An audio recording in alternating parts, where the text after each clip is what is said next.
Now to the latest on the Omicron variant. We've been getting questions from our viewers about the variant and what it means for vaccines and booster shots.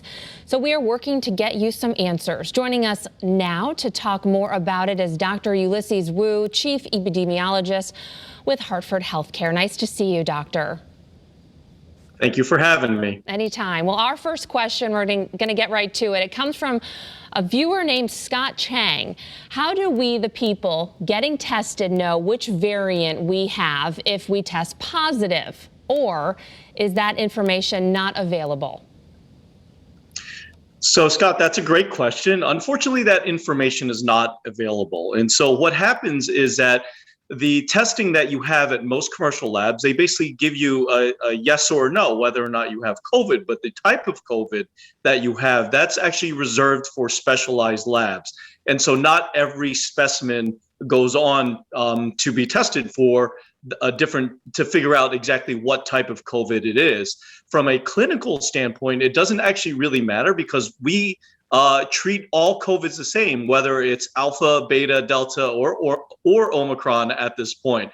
But I can understand the curiosity to know what type of COVID you have, but clinically, it doesn't actually make a difference. Okay, this next question is from Devin. Why have many of the reported U.S. cases so far been in vaccinated people? So, Devin, I'm glad that you're bringing this up because I was actually just on another call that really spoke to I think I don't know exactly what the term I would call it, but people are worried that it's only vaccinated people that are getting COVID. And that is actually very, very, very far from the truth. It is still, by and large, mostly unvaccinated people that are getting COVID.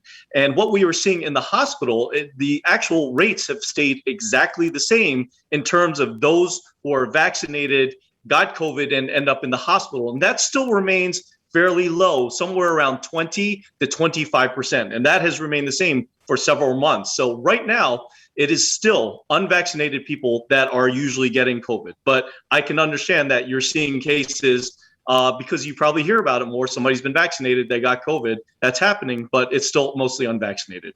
Okay, well, thanks for joining us, Dr. Ulysses Wu with Hartford Healthcare. We will be speaking with you again with more questions coming up tonight at 5 o'clock. We'll see you then. Thanks, Doctor.